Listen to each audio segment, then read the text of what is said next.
নমস্কাৰ। সদৌ অসম আদিবাসী মহিলা শক্তি আহ্বান যোৰহাট জিলাৰ মই সভানেত্ৰী আলোচনা কৰিছিলা আৰু আজি আমি যোৰহাটৰ আমাৰ এছ ছাৰক আমি লগ কৰিবলৈ আহিছিলোঁ আৰু নতুন বছৰৰ শুভেচ্ছা আৰু লগতে আমি স্মাৰক পত্ৰ এখন প্ৰদান কৰিলোঁ আৰু আমি নাৰীৰ কিছুমান সমস্যাৰ বিষয়ে ছাৰৰ লগত আমি আলোচনা কৰিলোঁ। যেনে ছাৰেও আমাৰ লগত বহুত সুন্দৰকৈ আলোচনা কৰিলে আৰু কথাবিলাক আমাক বুজাই দিলে।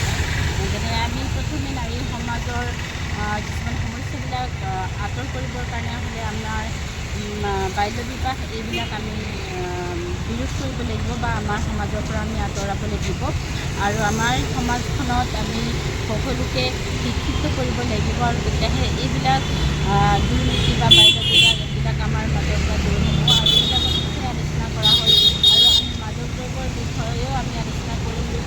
আৰু সেইবিলাক আমি কেনেকৈ আমাৰ সমাজৰ পৰা আঁতৰাব পাৰোঁ সেইবিলাকৰ বিষয়ে আমি আলোচনা কৰিলোঁ আৰু আমি আলোচনা কৰিলোঁ কিছুমান নাৰী নিৰ্যাতনৰ বিষয়ে আৰু এইবিলাক সকলো বিষয়ে আলোচনা কৰিলোঁ আৰু ছাৰলৈও ধন্যবাদ থাকিল আৰু ছাৰে আমাক সুন্দৰকৈ কথাবিলাক বুজাই দিছে আৰু এই কিছুমান আলোচনা কৰি আৰু এইবিলাক বিষয়লৈ আমি কাম কৰিবৰ কাৰণে বা আগুৱাই যাবৰ কাৰণে আমি সকলোৱে এটা আগ্ৰহ পাইছোঁ আৰু লগতে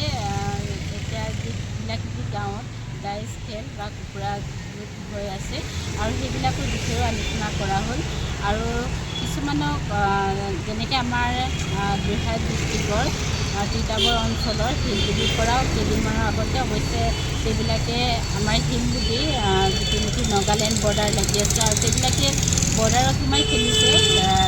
ডাইচ খেলিছে, তথাপি আমাৰ অসম পুলিচে সেইবিলাকক ধৰিছে, সেইবিলাক বহুত হয় আৰু সেইবিলাকে কাম কৰি আছে। তথাপি আমাৰ মানুহখিনি হ'লে নুবুজে আৰু সেইবিলাকে বাৰে বাৰে সেইবিলাক কৰি আছে, তথাপি প্ৰশাসনে হ'লে যথেষ্ট চেষ্টা কৰিছে আৰু কুকুৰা যুঁজ এইবিলাকৰ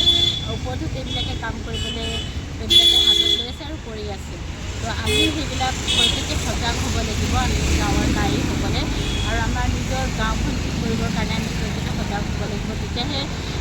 আমি এইবিলাক সকলোবিলাক দূৰ কৰিব পাৰিম আৰু প্ৰশাসনক আমি সহায় কৰিব লাগিব আৰু আমি যদি আমাৰ গাঁওখনত নজৰ দিম আৰু কি হৈ আছে আৰু সেইবিলাক যদি আমি প্ৰশাসনক জনাম আৰু সেইবিলাকো কামবিলাক কৰিবলৈ বা এইবিলাক দুৰ্নীতি প্ৰতিৰোধ কৰিবলৈ সেইবিলাকো সুবিধা পাব বা সহায় পাব আৰু মই ইমানেই